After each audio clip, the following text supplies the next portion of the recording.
Hi, I'm Bob Ross. If you're watching this video, it might mean that either you or someone you love is dealing with cancer. I hope that's not the case. But if it is, I bring you hope. I really do. I bring you hope. In fact, I'm kind of uniquely qualified to bring you that hope for a couple of reasons. First off, I've walked part of that journey. I know exactly what you're going through. I'll never forget. In fact, it was kind of like out of the movies. Classic. I was sitting in the neurologist's office waiting for test results. And he said, Bob, I've got some good news and some bad news. All right, Doc, let's start with the good news. Well, Bob, your EEG, which is the electrical activity of the brain, was abnormal. Abnormal? Doc, I asked for the good news. Well, Bob, compared to the bad news, that is good news. And he put the CAT scan up on the light box. Bob, you have a brain tumor. I could see it from where I was sitting.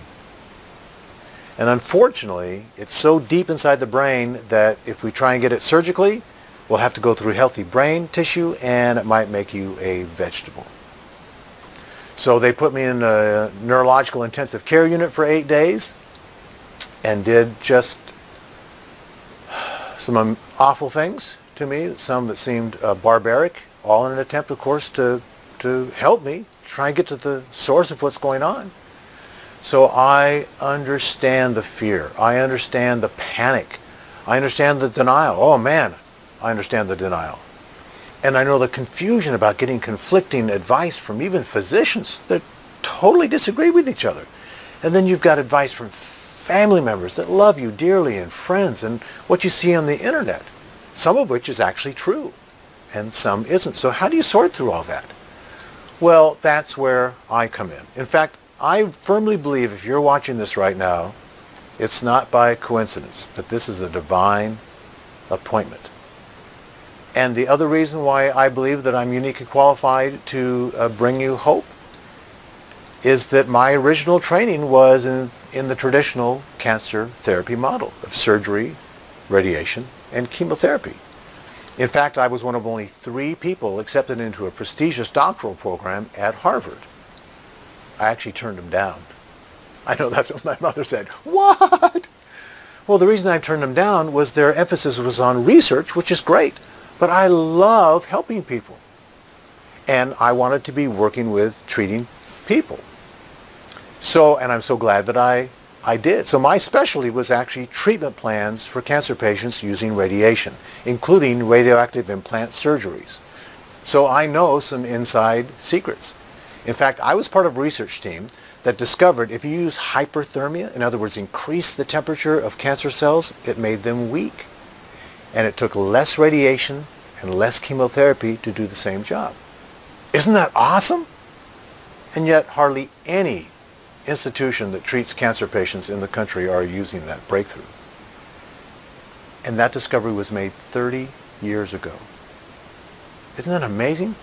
In fact, they found the average medical breakthrough in the United States takes 17 years before it's adopted by the medical community. 17 years. Think of all the lives that have been saved and helped and benefited. Yes, so I got quite disheartened with the traditional model, especially when I found out that there are other things that actually help a lot in terms of helping, treating people with cancer. So I walked away from the field. And my focus is now on helping the body's healing mechanism, because your body has an unbelievable ability to heal. So that's what we want to do. In fact, did you know that one of the fastest ways to stimulate your immune system is laughter? Yeah.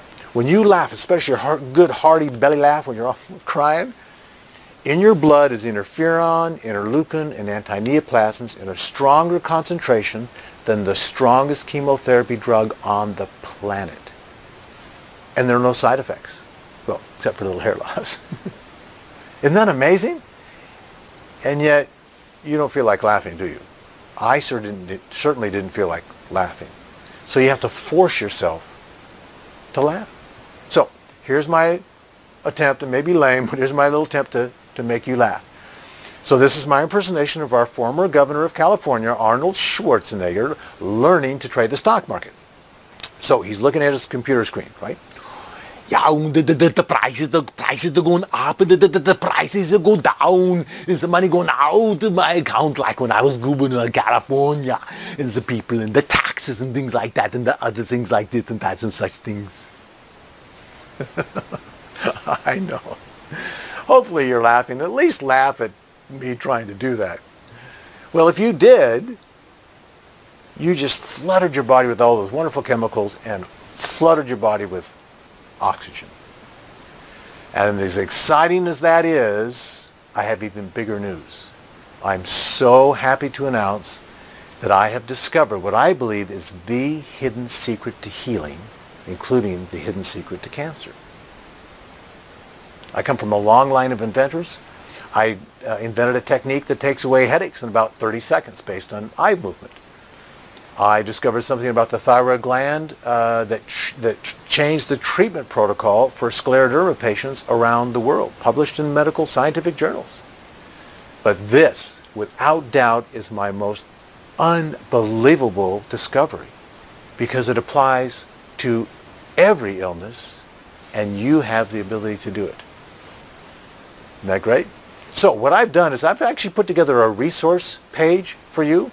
And on that resource page is a free report titled 3 Massive Mistakes That People with Cancer and Their Families Make That Dramatically Reduce Their Chances of Survival. Now that sounds like a pretty ominous title there, Bob. But here's the good news. If you know what the mistakes are and don't do them, guess what happens? Yes, your chances of survival dramatically increase. And it's free. So all you need to do to gain access to that page is just put your name and your email in the address box. There's not going to be any spam. We're going to protect your privacy. And this will also allow us to stay in communication with you and tell you about updates and new findings that we have. You know, I love helping people. That's why I turned down Harvard. I love helping people. In fact, one of the joys of my life is when I hear from folks that tell me how I have impacted their life. Well, I want you to be on that list. So please stay in touch. Thanks.